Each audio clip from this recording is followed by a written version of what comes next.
Hi, my name is Debbie Ritter. I'm the Church Community Manager at St. Mary Catholic Church in Fort Walton Beach, Florida, and this is Whine with Father Doug.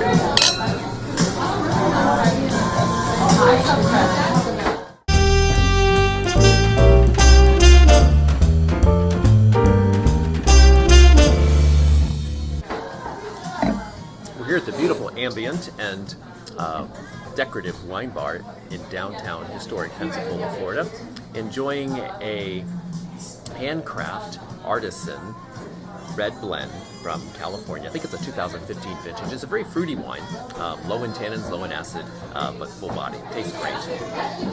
It's delicious. We had a wonderful lunch as well, some applewood wrapped scallops and a salad. It was incredible. The scallops were gigantic. Really delicious. So, very good to be with you again, Father Doug, to have a conversation about things maybe in our lives that make it difficult to authentically live our Catholic faith. And for me, recently I've been reading Rejoice and Be Glad, encyclical by Pope Francis, and when we're called to live joyfully, and sometimes it's difficult to live our lives joyfully in this world that we live in today, where there's a lot of heartache, a lot of struggles, and people really in some difficult times. Right, Jesus tells us over and over again, he wants us to be joyful people. He tells us that if we live in his love and live in the Father's love, that he's come for that reason to tell us about those things, so that our joy will be full and complete, and encourages us to live just that way. So God wants us to be joyful. Yeah, there's a lot of suffering and difficulty in the world, and sometimes we encounter that ourselves. So when we're feeling a little sad and lonely, sometimes it just helps to call to mind an attitude of gratitude, to call to mind the things that we are blessed with, the many gifts that we have from God. And thinking about those things, even when things are really tough, can really help to turn our attitudes around.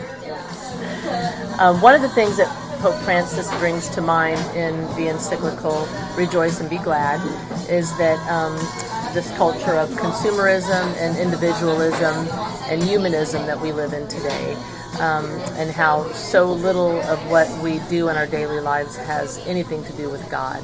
And I think if we change that attitude, that helps us to be more in tune with living joyfully in the blessings that we have. Well, sure.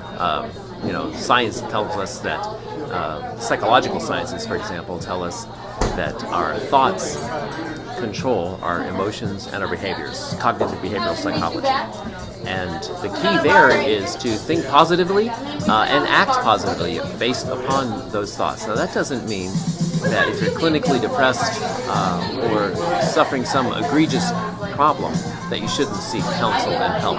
What we're saying is that really having the right attitude about life and towards God and love, and an attitude of hope as opposed to an attitude of despair, can really help to turn your outlook on the world around and change how you interact with the world and life's difficulties.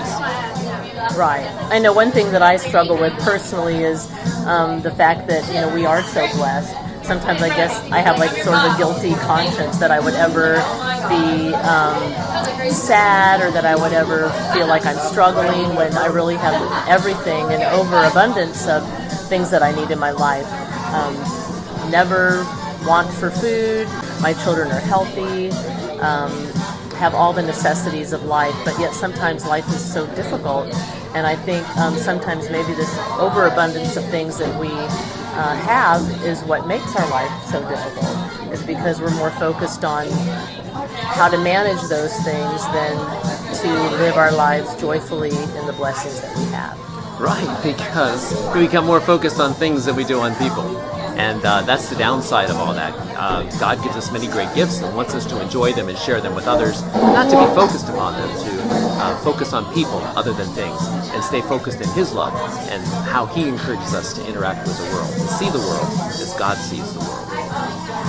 Joyfully. Cheers. Cheers.